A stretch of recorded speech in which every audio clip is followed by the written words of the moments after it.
Salam sejahtera Pak Rudi dan teman-teman. Hari ini perkenankan kami untuk menjelaskan tentang tahap penelitian sejarah. Sebelum mengenali tahap-tahap penelitian sejarah, mari kita mengenali apa itu pengertian penelitian sejarah. Pengertian sejarah adalah proses mengkaji secara sistematis suatu peristiwa masa lalu dalam rangka mendapatkan pengetahuan dan pemahaman yang mendalam serta makna dari suatu peristiwa.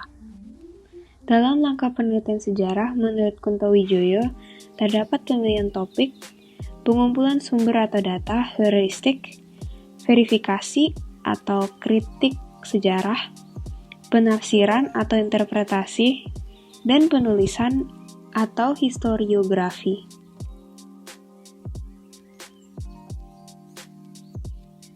Nama saya Johan. Hari ini saya akan membahas tentang penentuan topik.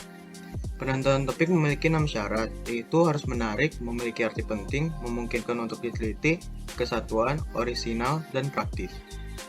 Menentukan tema itu menentukan masalah yang ingin diteliti. Yang harus dipertimbangkan adalah kedekatan emosional, yaitu jika peneliti tinggal di daerah penelitian. Lalu kedekatan intelektual, yaitu peneliti mengambil tema yang dekat dengan kemampuan ilmuannya.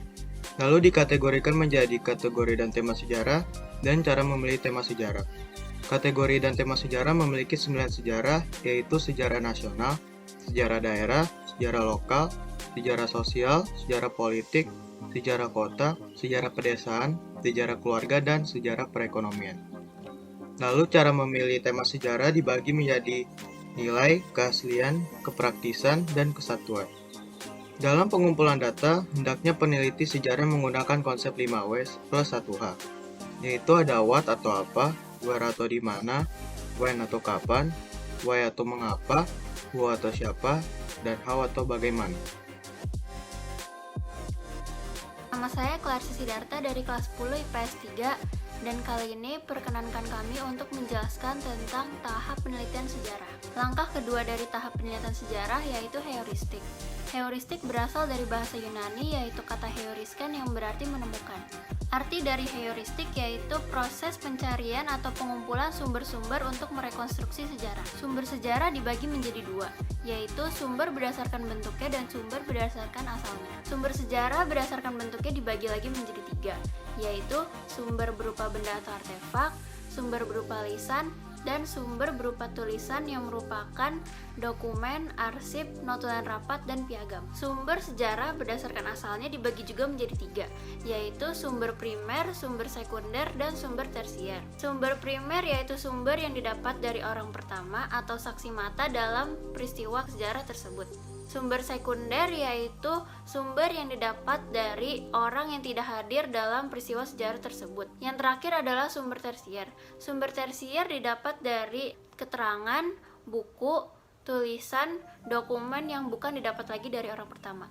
Cara-cara untuk memperoleh sumber sejarah yaitu melalui museum, studi lapangan, wawancara terhadap tokoh atau saksi dari peristiwa sejarah tersebut, kantor arsip, dan perpustakaan melalui buku yang memiliki topik-topik yang sesuai. Langkah ketiga dari tahap penelitian sejarah adalah verifikasi. Verifikasi merupakan suatu kegiatan yang dilakukan dalam penelitian sejarah dengan cara pengujian dan juga penilaian terhadap sumber-sumber sejarah. Jadi setelah sumber diperoleh, sumber itu belum dapat digunakan untuk penulisan sejarah, sehingga harus dilakukan verifikasi terlebih dahulu. Penelitian dan pengujian ini dilakukan untuk memperoleh keakuratan sumber-sumber sejarah. Nah, penilaian ini dibagi menjadi dua aspek, yaitu aspek intern sama aspek ekstern. Aspek ekstern ini mempersoalkan keaslian dari suatu sumber. Sudah dirubah atau tidak, tiruan atau tidak. Pertanyaan-pertanyaan ini nanti akan menghasilkan kritik ekstern yang bertujuan untuk menguji keaslian sumber. Sedangkan aspek intern itu mempersoalkan apakah sumber itu dapat memberikan informasi yang dibutuhkan. Pengujian sumber tersebut dilakukan dengan cara kritik intern. Guna membuktikannya, dilakukan penilaian intrinsik terhadap sumber-sumber dengan membandingkan kesaksian dari berbagai sumber lainnya. Selanjutnya ada dua langkah dalam penilaian intrinsik. Yang pertama adalah menentukan jika sifat sumbernya ini itu resmi atau tidak resmi. Nah, sifatnya tidak resmi ini biasanya dianggap lebih berharga dibanding yang udah resmi. Mengapa? Karena sumber yang tidak resmi itu dibuat untuk kalangan terbatas sehingga tidak ditutup-tutupi atau dirahasiakan. Lalu langkah kedua adalah mengenai tentang sejarahnya itu sendiri.